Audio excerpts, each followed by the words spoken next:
thought you were going to get it. I thought you had it there. The Vikings.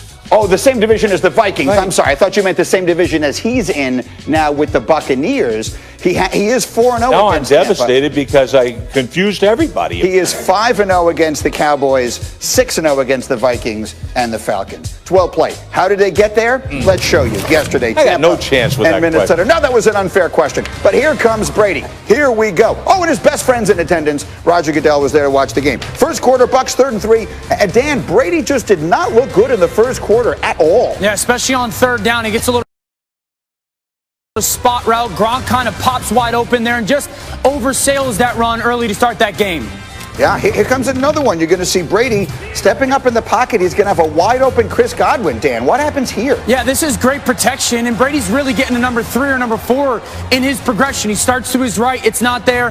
Pump fake, it's not there. Middle of the field's going to vacate, and he sees that linebacker's like, do I rip it now? Or do I try to get it up over his head? That indecision, the unsettledness really showed up. But this was awesome. Great protection, hang in the pocket, see the safety cut, and then he's got his this is his deep threat. Scotty Miller. This is awesome. To find that post, that ball goes 50-plus yards downfield. An absolute dime from Tom Brady. Finally got this offense going. Scotty Miller had become the forgotten man in this offense. They go up 7-6. Then a big play, Rex. Right before halftime, they're going to get a pass interference in the end zone on Gronk. Is this a good call? Yeah, no, I don't think so. I mean, we can call this every single game, and it's never called. They would get a field goal out of it. 17-6 is your score. Same score in the second half. And you know what? They ran the ball, Dan. This is Shady McCoy. They ran it for 107. Yeah, Shady McCoy knows that play. A little bit of an inside zone, get that defender to sync up, and then that wrap around the outside, and then that 12 personnel play action pass ball to Mike Evans. This is awesome because it comes out on time. One hitch, it's in between that safety coming over and that corner that's drifting in underneath. A perfect throw by Tom Brady, and then finish it off. A little flash fake, Gronk high in the end zone, touchdown Tampa Bay. Buccaneers go on to win it 26-14, and afterwards their head coach was very excited about what he saw. When asked early this week about our identity, I think we just showed our identity. We can do any damn thing we want to do. That's an interesting way to look at this thing. And it does beg the question, Dan Orlovsky, what game do we think he watched? I didn't watch the same Tampa Bay game that Bruce Arians did. I thought they were the most unimpressive team that I focused on yesterday. I mean, they earned 21 points. They scored 24. You're not going to get that Hail Mary field goal that whatever, if it's a penalty or not, you're probably not going to get those 3 points traditionally. And then the Vikings kind of hurt themselves with all those missed kicks. That's 10 points right there. I mean, you could easily lost that football game to a team that was in overtime against the one-win Jags the week before.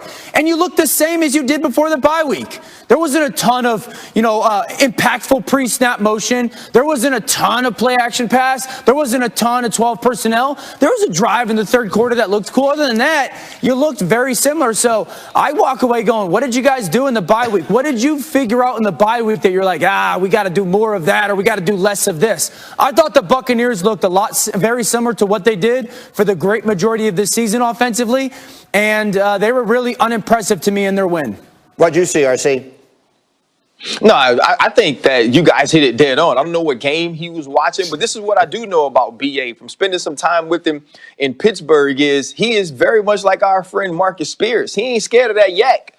And, you never know. Maybe he got back to the locker room and hit a little bit of that yak first before he gave this post-game press conference, because that's not it. That team you saw doesn't make you walk into your post-game press conference with your chest poked out, thinking that arrogantly confident that you played a great game or that you could do whatever the hell you want. This isn't a team that moved the ball up and down the football field against the Minnesota Vikings. This isn't a team that blew the Minnesota Vikings out without them losing 10 points because Dan Bailey can't kick the oblong ball made of pigskin through the big H. They were struggling offensively against the Minnesota Vikings. They missed some plays early until the Scotty Miller big touchdown. They didn't run the football necessarily as efficiently as I think they need to for the play action game to be great. And this defense wasn't dominant at all. This is the team that's supposed to be ascending to be an NFC championship contender, and they are not. And that's what Bruce Arians should have been talking about more than the fact that they could do whatever the hell they want. Now, to take the other side of it, Rex, I know there is something they did that you liked very much. Well, I actually like the fact they did at least attempt to run the football. So, and they got Brady under center some. So if there's a positive that way, let's face it, you know what they do over the bye week? They probably played a lot of golf. They wanted to play a little more golf than they did. But yes, no, none of us know what the hell Bruce is talking about. Maybe it's the fact that they did run the football a little more. And yes, he knows you're going to have to be balanced.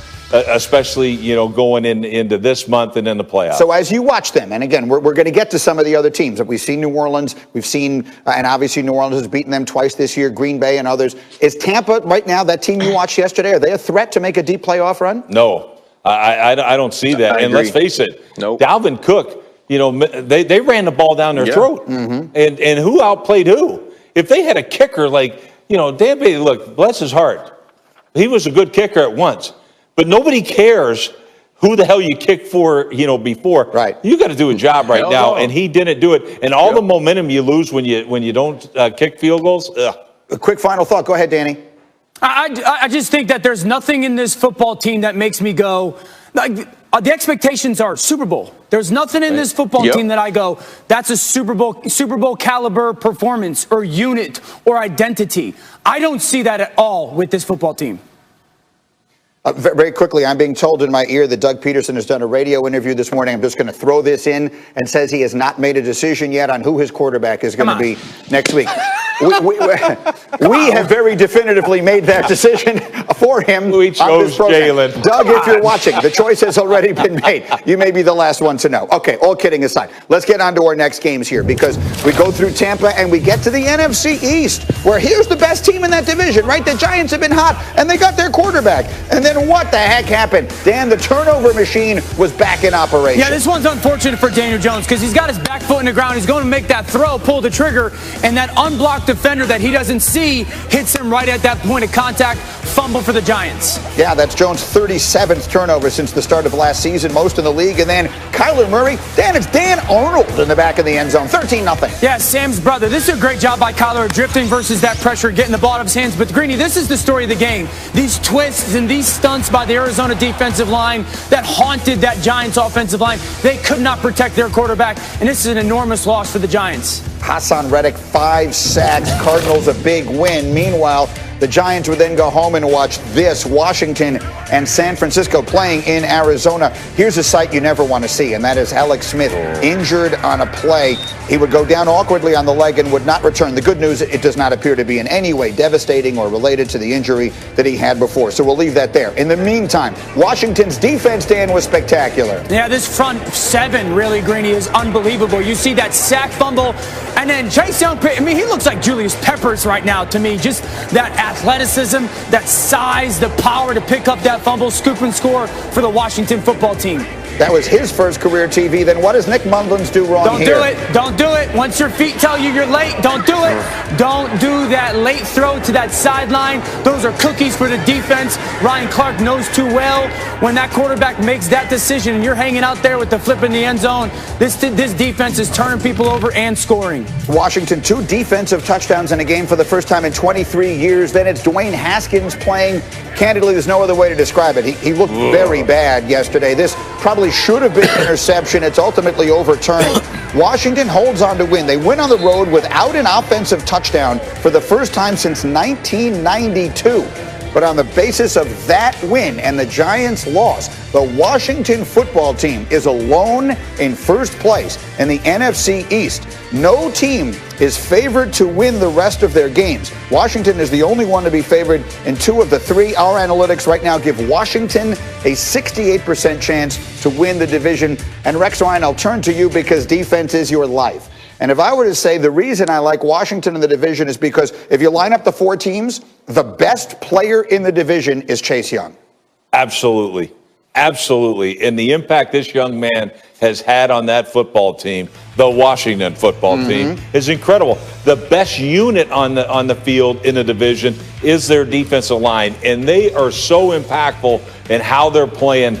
I mean, look, they can get pressure on the quarterback just by rushing those 4 guys. They had depth. Anytime you got a guy that's probably a 10-sack-a-year guy, Ryan Kerrigan, as a backup, you're in pretty good shape. So to me, this is a race to 7 games. We've said it all season. Whoever gets to 7 wins the division. And right now, it certainly looks like Washington. They have the best chance to do it. And Dan, I thought that the performance of the Giants getting Daniel Jones back, hot as they've been, that was a very disappointing day. Yeah, I mean, Greeny, everyone's going to point to that Giants defense and be like, they weren't great. I actually thought the Giants defense played well. It just felt like the Cardinals offense was on the field for the whole game. And that's because the Giants offense could not do anything. They could not protect Daniel Jones. And then his feel in the pocket was just subpar. And that's been something that's kind of been the story of his career. And I thought that if Daniel Jones just played like good football, the Giants could win this division. They would win this division. But I don't even know if he's going to play.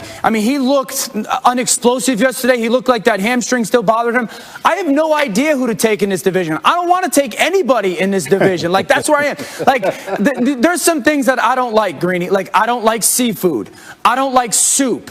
I don't like milk chocolate. I don't like cooked vegetables. So I don't want any of them. And that's what I feel like with the NFC East. I don't want to pick any team. I don't want to pick any of these teams because I have no idea who's playing quarterback for who. RC, what are you doing? RC, okay? How could you not like milk chocolate? He's got some issues. Milk chocolate's that disgusting. See, I went to sleep, though. I went to sleep on Dan for two reasons. Everything that Dan mentioned just points to his bland taste in food. But very much like Dan's bland taste in food, so is the NFC East. There is nothing there that's tasty. There is nothing there that's spicy, but that defensive line of the Washington football team. Chase Young is everything that we thought Jadeveon Clowney would be. Chase Young is like Derrick Henry and the Predator went into a lab and they started working on both of them, and that's what came out of the lab. When the dude picked the ball up yesterday and started running with it, I promise, and I can say this. Nobody else around here can say this. He picked the football up, and I remember Sean Taylor scooping a fumble against the Philadelphia Eagles for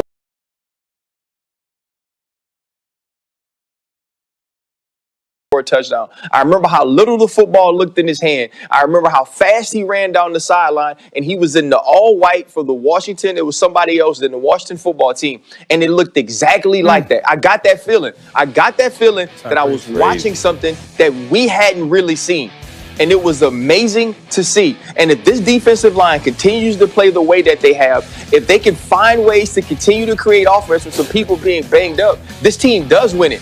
And like Rex says, if this is a race to see who could get the 7 games first, and I'm picking the player to get in that race, I'm going to pick Chase Young because he's probably going to beat everybody racing. And when you have a player like this, when you make a great decision like this to go get your coach, your team rallies around him, you have a quarterback that fights back from not only almost not playing again, but losing a leg, they're inspired and they're playing inspired football. And in a whole division full of stink, at least they smell like roses sometimes. Okay, and I guess the only way I could finish this up would be to say, who doesn't like soup? I mean, of all things, soup is the thing you don't like. What's the point of soup? You don't like we'll take a short break on that. And seasoning. Get my man a bowl of matzo ball, and we'll move it on here. As we continue.